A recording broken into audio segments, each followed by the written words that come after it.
Hi guys, how are you? Today is February 10th, 2019, and I'm excited to be here with an update. I'm really excited because this is a true update. I know I uploaded a video about halfway through January, but it was more of a 2018 recap, 2019 kind of intro and plans, and I hadn't really shown you what I've been stitching now. So I'm really excited to be doing an update video. I will try to make update videos at least once a month, but it's just whenever I can. So yeah, as far as stitching, what can I say? Magical Stitches, it runs our lives. So I actually joined the School of Magical Stitches and Literature pretty early on. It was probably the last week of 2018 that I joined. I've been able to participate the whole year. I actually joined before the explosion of members. My friend EJ told me about it, and she's like, you're really gonna enjoy this. I was actually sharing a pattern chart that I had stitched, and she was like, you need to join, it's gonna be awesome. So I'm like, all right, I'll join. And then when I read what it was about, I have to say, if I'm honest, I was a little hesitant because a lot of the challenges involve a certain amount of stitches, and I've never been a person that counts my stitches. I'm like, I just don't have time for that. But it's Harry Potter themed, so I just had to. I was sorted into Ravenclaw, which is perfect because no matter what quiz I take, I'm always a Ravenclaw, and I've always felt like I identified with Ravenclaw once I really read the series as a whole. I think when I first read the first couple books, I was right around the age that Harry and all the characters are, the child characters. Of course I'm like, oh, Gryffindor, that's the one, but really when I read the whole series and I really thought about myself, I'm like, what I like, what my attributes are and what I value, I'm definitely a Ravenclaw. So I've always really identified with Ravenclaw, so I'm really glad I'm in the house. But anyway, I was hesitant and I tried it, and I'm like, you know what, I'll just focus on the main challenges. I won't really think about the extra credit. I won't think about the book challenges, the reading ones. I'm just gonna stitch. I'll do what I can, whatever.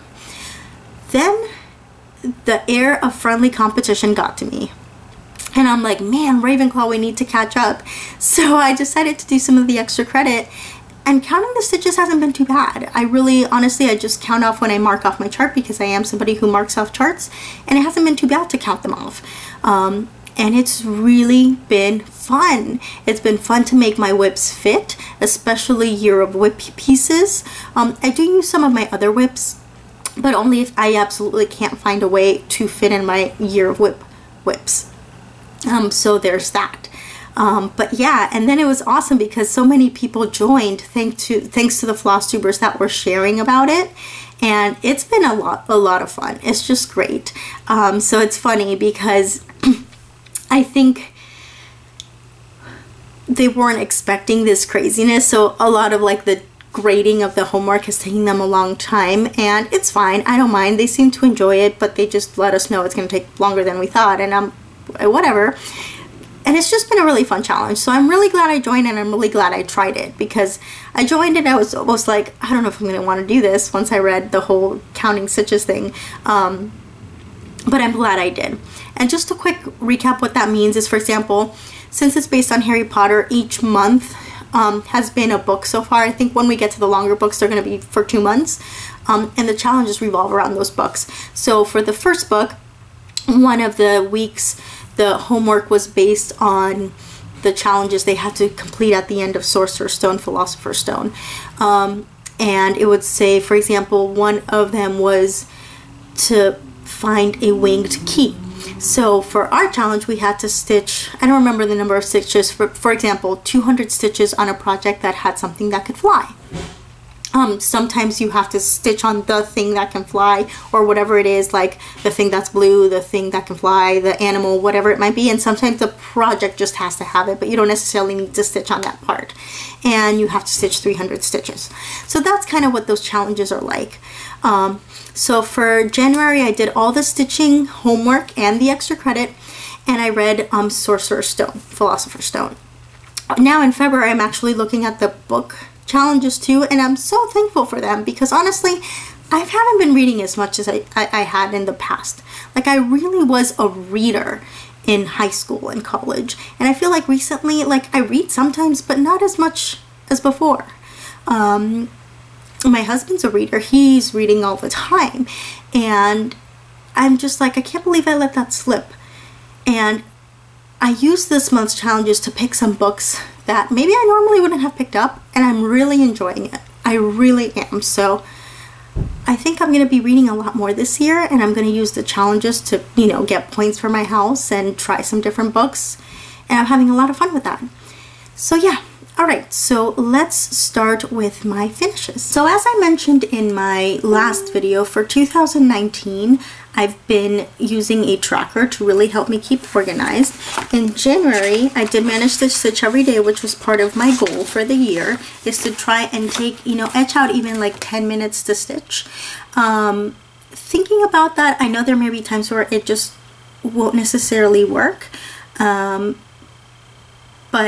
I still want to give it a shot this year, just because I was really sporadic in the way I was doing it before, and there would be like periods of time where I wouldn't stitch at all, and then I'd, you know, stitch, and I'd be like, why am I not doing this more? I enjoy it so much. Is my camera tilted? I can't tell if that's like the video image is gonna be tilted or it's just the viewfinder, so if that was tilted for a little bit there, I apologize. So this is what my tracking looks like. I created it on Excel. And it was, you know, pretty easy for me. I've been using Excel for a long time, and I just listed everything that's in my year of whips here. And I left some spaces for starts or other whips that I wanted to work on, or, you know, whatever.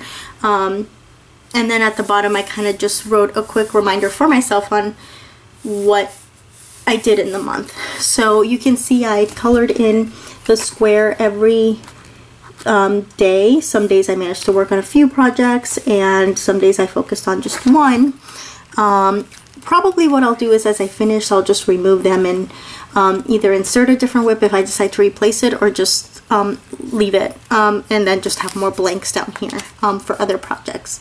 Yeah, so this month I had 21 total projects on my list. I worked on 9 of those. I had 1 finish, and I most worked on First Kiss. There were a few that were really close though, so I think the most I devoted to a project was 7 days. So there was, or 8 days, and there was a couple that I did 7 days, a couple that I did 6 days, and then the rest was just a few. So yeah, I'm really happy with that because it's really helping me keep track. Also, I can kind of look at it and see like, oh, I didn't work on these at all, or I didn't work on these at all. So if I notice that, you know, a couple months in a row, it'll encourage me to pull them out and make sure I give them some love. Because I know last year one thing that I ran into a lot was that I stuck to one project a lot, which is great. I finished some stuff, but then I didn't touch a lot of things that I wanted to. This is what February looks like so far. So for now, because I had a year of whips that I decided to add on last minute, it was written in pen in one of the blanks. But since I did finish one, I just replaced it in the actual typed up list. I think, like I said though, from now on, if I do finish stuff, because they're not in year of whips, I'm just gonna write them in. And either way, as I finish, if I do decide to work on other projects, you know, it'll be really easy to write them in. So yeah, that's that. My year of whips tracker. Actually, I have a couple finish. I mentioned one finish. Technically, I have 2 finishes. It's just one of them is a partial finish. So this is what it looks like now. You can see I've got 3 finishes, which is pretty awesome. Unfortunately, I can only show you 2 at the moment because one is a gift. So I will record a video, a little clip, and just insert it into a future video after it's been given to the person. But yeah, so I'm really, you know, I'm really doing pretty good with that, and I'm excited about it. And this, I think, will also help me keep me really motivated. With the year of whips, the goal is to finish half of what's on your list. I just want to finish it all because I have a lot of projects that I started, and I've been looking through them, and I think there's only one that I probably will just UFO. It's barely got any stitches anyway. It was a freebie that I started for a Sal when I first found out about sales, I just went crazy. But most of the projects I started, I do want to finish. So I'm trying to organize myself so that I can finish some of those older projects, include some of my newer projects, and still finish enough things that I can get that pile down, which you can see is back there. No, there. All those that go straight back with tons of projects that I started, mainly that first year I started stitching, and then I became more focused on what I wanted to do. So yeah. Okay, so my first finish is a partial finish. It was a page finish on my Heaven and Earth. My Heaven and Earth Designs piece is Mini Unleash the Butterflies by Cindy Nielsen. I'll show you in the clip as well. So that's what the artwork is going to look like. I do have the mini version. I don't know what happened because I swear I just bought the regular chart, but it looks like I got the enlarged chart, which just means the symbols are larger, not that the finished product is larger. And I think that kind of spoiled me a little bit. Oh, sorry, that's just printer lines. Because when I got a regular size, I'm like, oh, whoa, this is kind of tiny. But it was fine. Anyway, I digress. Yeah, so I made a goal to finish the first 2 pages, and I finished the first one. That is a Year of Whips piece, so I will go ahead and insert that clip here. Hey guys, so here it is. This is my Heaven and Earth design. So far I've gotten page 1 done and I've gone into page 2. My goal for Year of Whips is to do 2 pages, which I'm definitely on track to do. I think I might be able to do more, but I just didn't want to set the bar too high because there are other projects I want to work on, and then I don't want to get caught up that I didn't do it and I didn't finish. So I'm really, really excited. I started this all the way back in 2015 when I first started stitching, and I don't know, I never got back into it, even though I can. I mean, it's not difficult. Heaven and Earth are not necessarily difficult because they're just X's. It's just more of like learning how to deal with such a large piece of fabric. How do you want to stretch it out? Do you just want to get a super long frame to have it all stretched out? Are you okay rolling up fabric?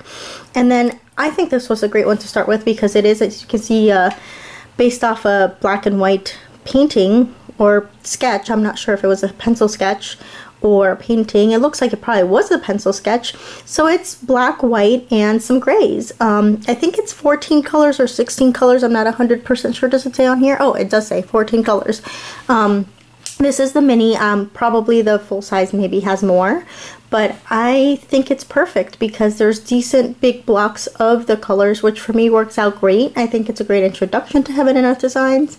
I do have some others, so when I get to them, I'd have to see how I'd go about stitching them. If I want to do cross country, if I want to park, if I want to do a combination of both. Yeah, so I'm really excited about this. It's going to be gorgeous. I can't wait to finish it. It's gonna take me a long time, but maybe not as long as it would have before, now that I'm kind of a little bit more organized with my stitching. So I'm hoping to show you a page finish for page 2 sometime soon. Yeah, I'm really excited about it. I would love to have this on my wall. My second finish is Rebel, Scum, and Proud.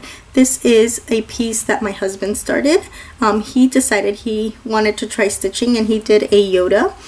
Just a little mini one, and it was a perler bead pattern, and I'm like, we can make it into a cross stitch pattern, no big deal.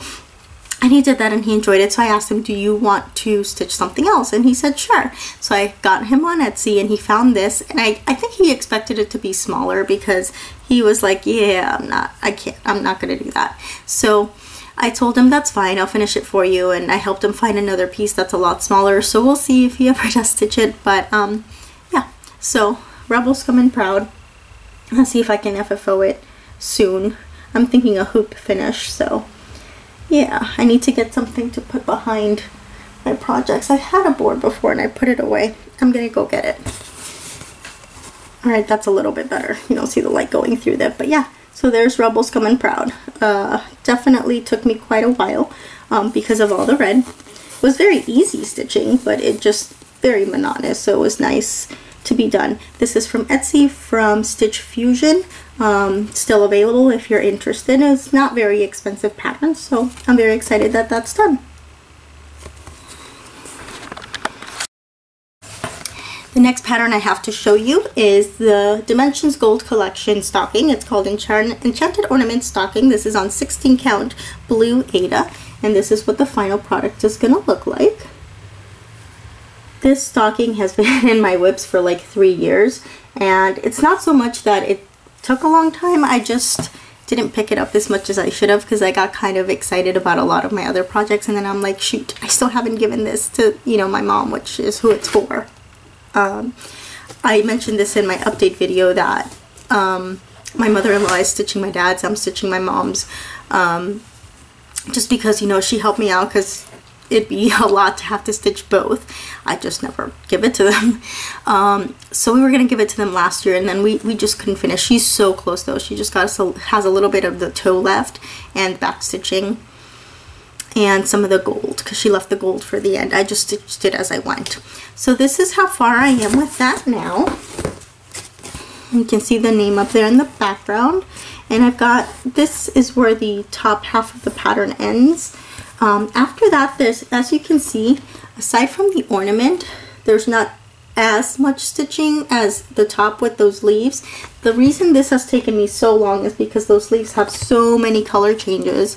It just takes a really long time to do. The rest of the pattern, even though there is a bit left, I feel like it's more concentrated with the colors that are there, so it'll be a lot faster to stitch.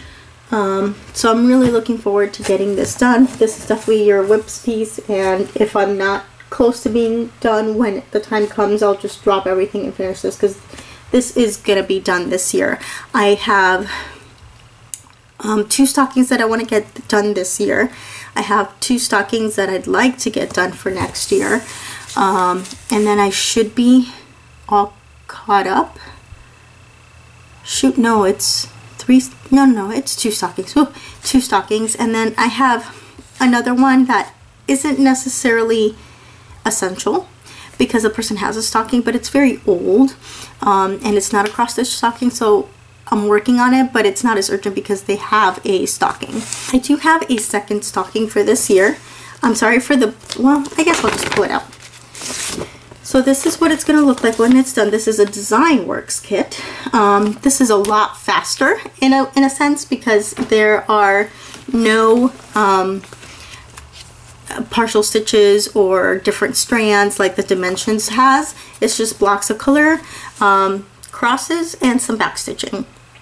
Honestly, it's almost a little too simple in my opinion. I feel like a lot of, even Dimensions with their more beginner kits, and other companies like Janlin or Busela or Design Works will do full stitches, or really you should have a quarter stitch. For example, in the here, there's, you can see here where like the white and the red meet. Like really you should have a half red stitch and a half white stitch, and it just has either a full red and a full white, and the back stitch goes through the middle, but you can see it, so like that should be a half stitch. And I don't know if it's because they think stitchers would be too intimidated, or the way they charts think they just don't include quarter stitches. So like when it's that obvious, I just do it myself. If it's something where it won't really matter, then I just leave it. So that's what it's gonna look like, and this is where I am with it now. I do apologize that's in the hoop, but you can basically see, and it's just, I have it set up perfectly, so I really don't want to take it out. But this is, sorry.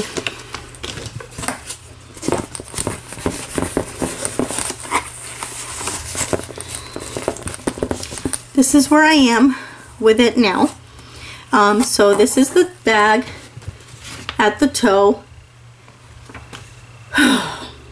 I feel like my 2 stockings this year are polar opposites. The other one has color changes every 10 stitches. This has like thousands of stitches in one color in one section. Okay, to be fair, this is the biggest block of color. I guess you could say there are tons of blocks of color, but they're a lot smaller. So I'm so glad that's done, because that was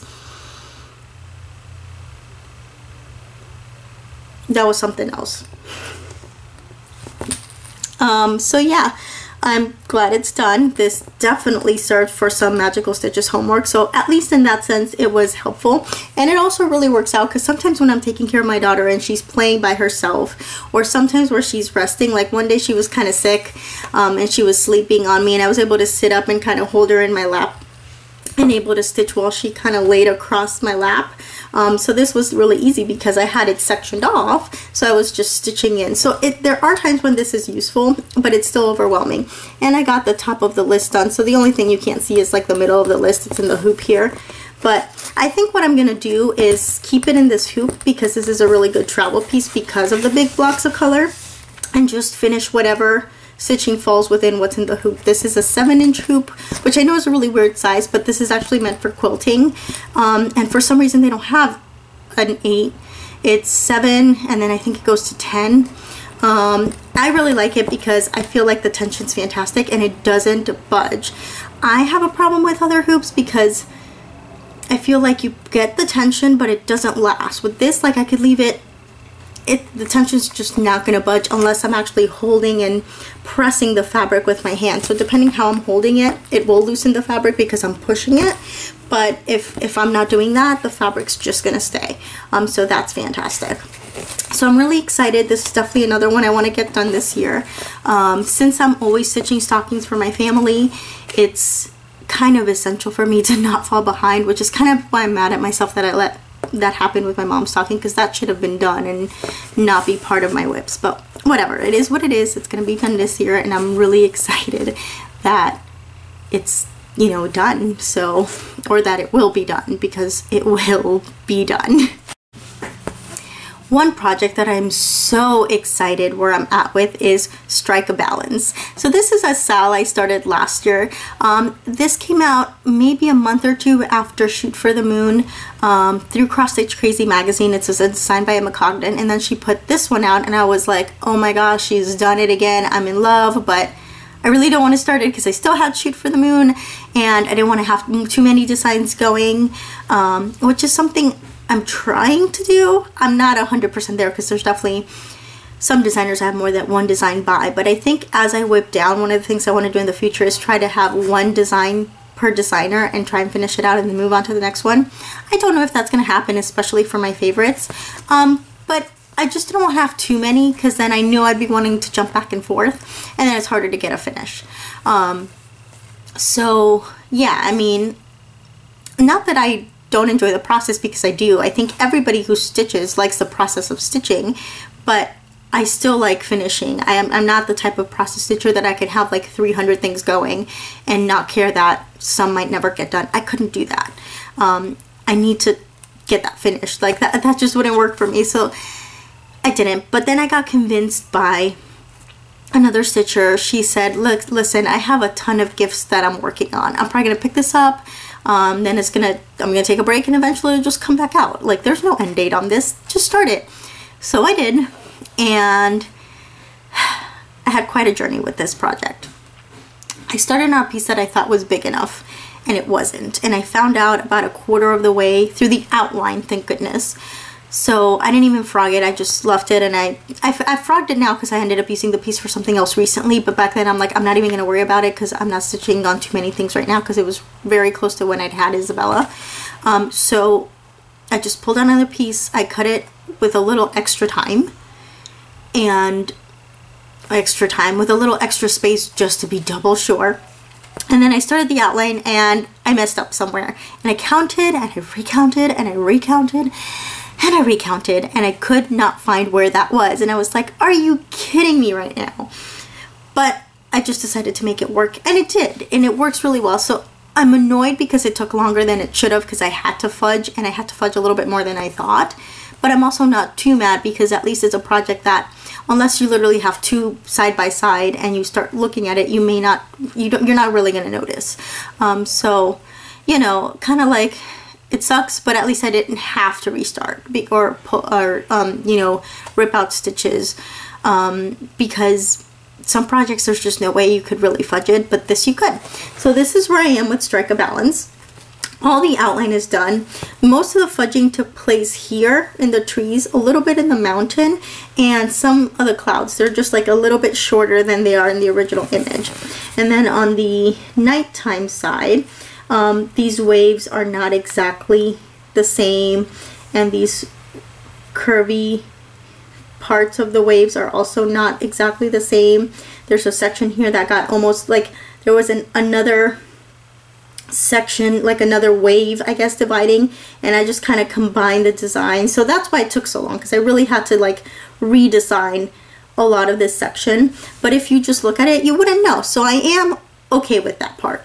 It's just annoying that it took longer. And look at that, I started on some color, and it worked out because I needed to do something with grass for magical stitches.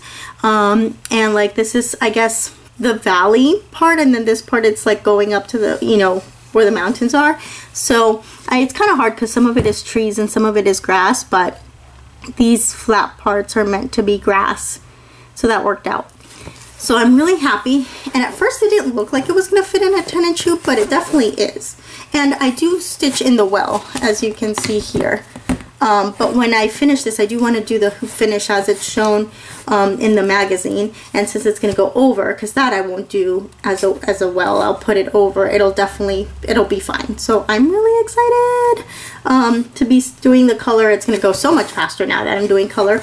This might take a little bit longer because I might have to see how I'm going to make the ombre effect work with the changes I made. But once I get these waves done, like all of this is pretty much the same. And all of this is the same. There might be a little section here where I have some stitches short, so I might have to, again, like where it's shading from the lighter green fading, or the darker fading into the lighter, I might have to change a few stitches here and there, but overall it's going to be fine. So I'm so excited, and I feel like it's going to be done pretty quickly now that I've gotten to shading and colors. And this is a Year of Whips piece. I originally didn't include it, but I decided to. So it's both a Year of Whips actually and a Stitch 9. So I get the feeling this is probably going to be my first Stitch 9 finish. And possibly my 4th Year of Whip finish. So yeah, I'm very, very excited about that. So the next whip I have to show you is First Kiss. This is a kit I got off eBay. It came from China, so I'm not really sure who the designer is, and there's no cover image, so I will insert a picture of what it's going to look like here. And here is my progress. So you can see I've done the girl so far, and I'm really pleased with how she turned out. This is on a 28 count even, not so even, but even weave from MCG Textiles. This is the, I think this is the antique white, and it's okay. I know that it's kind of a running joke, especially here on Flosstube, with like how not so great this fabric is.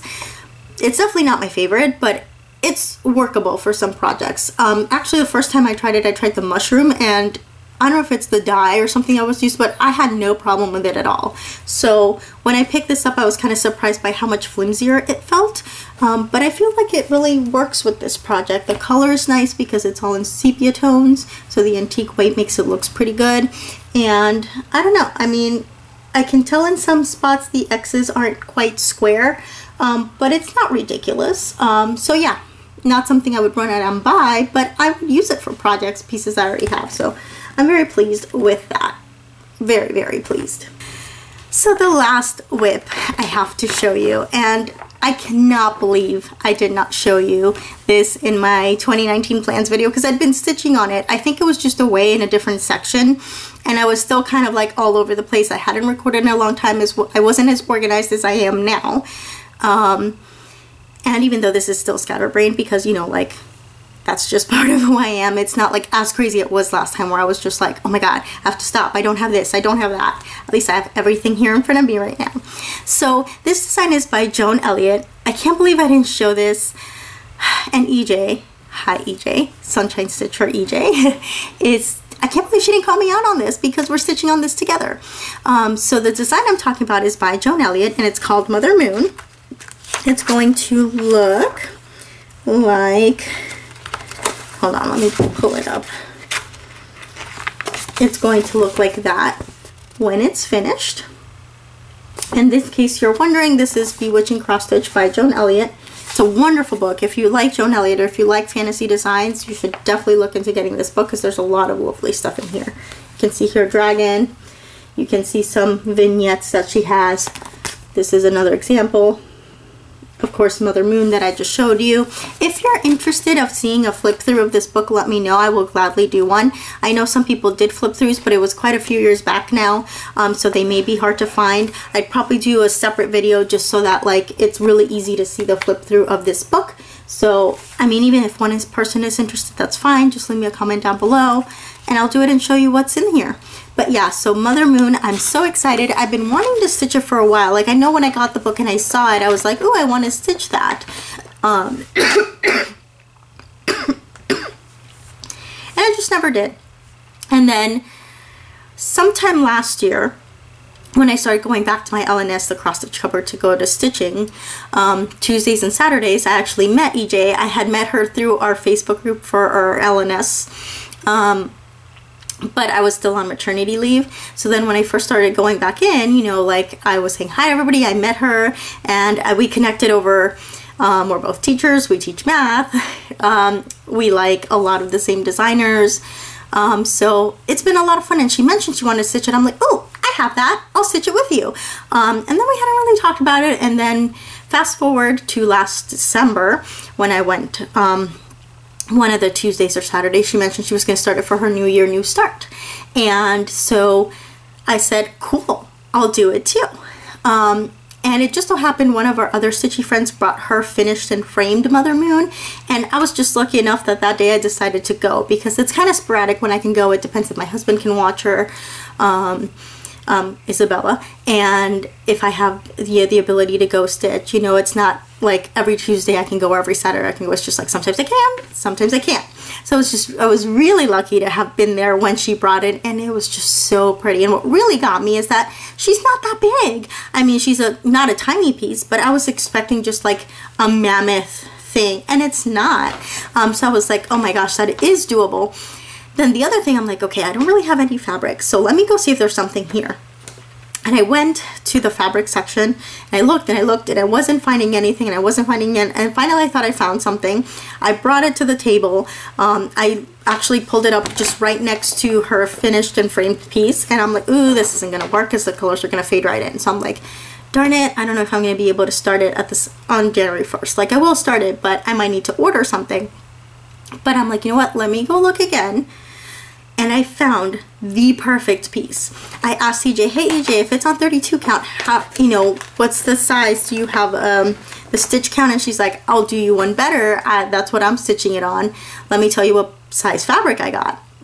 And she got a 14 by 16. I found this piece. You guys, it was 17 by 15. Perfect, meant to be. And it's like my favorite fabric ever.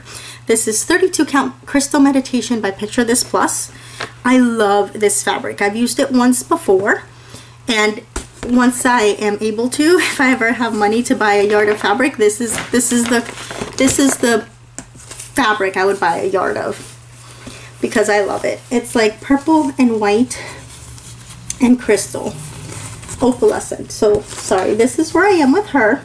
I'm really pleased I got all the face done. That's the back. There's the back. Not so bad, huh? I'm like, why does that look kind of fuzzy? Okay. So, sorry, I've got thread all over the place here.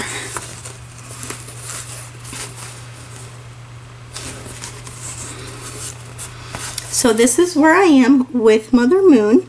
I'm very pleased to have done her the way I've done her, because the eyes have a lot of quarter stitches and such, so it was nice to get that done and out of the way. I'm currently working on filling in all this sort of like pearly white color of her face, so I'm kind of just jumping back between what's around her and what's on her face, just because it is a lot of the same color, and that can get kind of intense. But there are times where, you know, you want to stitch but you're not interested in lots of craziness, so I save that kind of stitching for those times. So yeah, I'm really excited about her. I want her done by the end of July, because of Joan Elliott July. So if she's not already done by then, which I don't expect her to be, she's probably going to be a focus piece in July. But I'm probably going to pull her back out next month in March and try to get decent progress, because I don't want to leave all of it for July and then I just don't have enough time to finish. It also depends a lot on Magical Stitches. If she works for any of the homework or extra credit, I will of course use her. Again, my goal with that is to use Year of Whips pieces first, and then if I really don't have anything, look through my whips, other whips. I really don't want to do any starts with her with Magical Stitches just for Magical Stitches unless I absolutely have to. I want to focus just on whips. Again, Year of Whips pieces first, but I'm okay if it's just another whip, as long as it is a whip. So yeah, so I'm very excited about having her to where I have her. And yeah, and also it was really nice to start her on January 1st because I hadn't done a New Year, New Start since 2016. So it was definitely cool to do that again. I'm excited to be stitching along with EJ, and hopefully we'll both have Mother Moons to show off this year, and then next year we'll do Father Son. So yeah, that's all the projects I have that I can show you right now, because I do have two projects. One is a finish and one is close to a finish, but like I mentioned earlier, or I think I mentioned earlier, they are gifts and I don't want to possibly spoil any surprises, so I will take a video clip of them all finished up, and then after they've been gifted and the person has received them and enjoyed them, I will go ahead and post that in a future video. So that should be coming up probably not for a little while, but maybe like a month and a half, 2 months. So yeah, so those will be coming. But yeah, plans, of course, Magical Stitches will have some effect on these, but work on my Year of Whips. Right now I want to continue on Mini Unleash the Butterflies. I always have my stockings, like I said, I want to have them done, so I try to put in stitches as often as possible. My gift that I need to finish, I do want to work a little bit more on First Kiss. I haven't been working on it too much this month yet, but I'd like to do that. So hopefully show you more progress on that and try to finish up Strike a Balance. So the way I'm approaching my whips is I'm trying to focus on just a few of my list each month and trying to get them done or close to done. And then the next month, like kind of trying other whips, because it's kind of like a double-edged sword. I can just keep going with the same whips, of course, and then just get a finish, but I feel like that was part of the reason I didn't touch some of my other whips last year. So since I want to work on all of them, I think just that change will kind of freshen me up and I'll get a decent amount of progress before jumping back to this whip that I'm working on now, the Heaven and Earth, the Strike a Balance. So I know it's like, I know for people that just have like either one whip or like 3 or 4 whips, they're like, why don't you just work on the ones you want to work on and finish them and then move on? And I get that, that makes sense, but because I have so many and I'm really trying to narrow it down, I think that will help me a lot in the future to have a more organized rotation for myself. I know a long time ago I said my ideal number would probably be about 25, just because I'd have plenty to choose from, and it doesn't necessarily mean 25 I want to finish right now, but just 25 things that I can grab from and just be ready to go. And I think I still like that idea, but like active whips, I think my ideal number is probably around 6 or 7. It gives me enough of a variety that I can switch around and kind of just feel refreshed when I'm getting really annoyed with a project, whether it's the fabric or the colors, like there's big blocks of colors, or there's too much confetti. Whatever it is, I can just swap to something else and enjoy, but still have few enough whips that I'm getting finishes, which I like. I like finishes. I only have 3 framed items right now that I can think of. I have finished some things that I've gifted that are, you know, fully FFO'd and everything, so I guess there's more than 3 fully finished items, and I do have some ornaments that are fully finished, but I don't really have that many fully finished things. That's something else I want to do. I saw that Michelle Bendy, dogs. Michelle Bendy Stitchy had an FFO weekend. I think I have to do that one day, maybe over the summer. Like I've said a few times, I'm a teacher, so I think having an FFO weekend would be a really great way to just figure out what I want to do with some of these projects and just get them up on the wall or wherever it is that I want them. And then over the summer I'll have a lot of time to think about that and do that. So that's where we're at, guys. Thank you so much for joining me for this video. I'm so excited to be filming within a decent amount of time. Again, my schedule is very sporadic. I could be ready to film and something happens and I just can't because I do have a 1-year-old, almost 1-year-old. So yeah. Thinking if there's anything else I want to say. If you have any questions for me, please leave comments down below. I will gladly get back to you. Sometimes it takes me a little while, but I do eventually get back to you. Oh yes, I did want to ask 2 things. One, if you've got a good lacing tutorial for lacing projects for framing, please share a link down below. I would love to see that because I'm really interested in lacing some projects. 2, if you are a PC using Flosstuber and you use video editing software that is not Movie Maker, could you let me know what you use and what you like about it? I'm just a little frustrated with some of the limitations of Movie Maker and I want to try something else. We don't have any MacBooks in the house at the moment. My husband had one for a really long time, but eventually he sold that and got something else. So iMovie is not really an option for me. I know that's a popular one, but I just don't have access to it. So let me know. And it doesn't have to be a free download. I'm okay paying for software as long as it's not ridiculously expensive. I just like to try something that has a few more options, maybe for inserting things and making that a little easier. So let me know. Alright guys, I will see you next time. Thank you for joining me. Bye.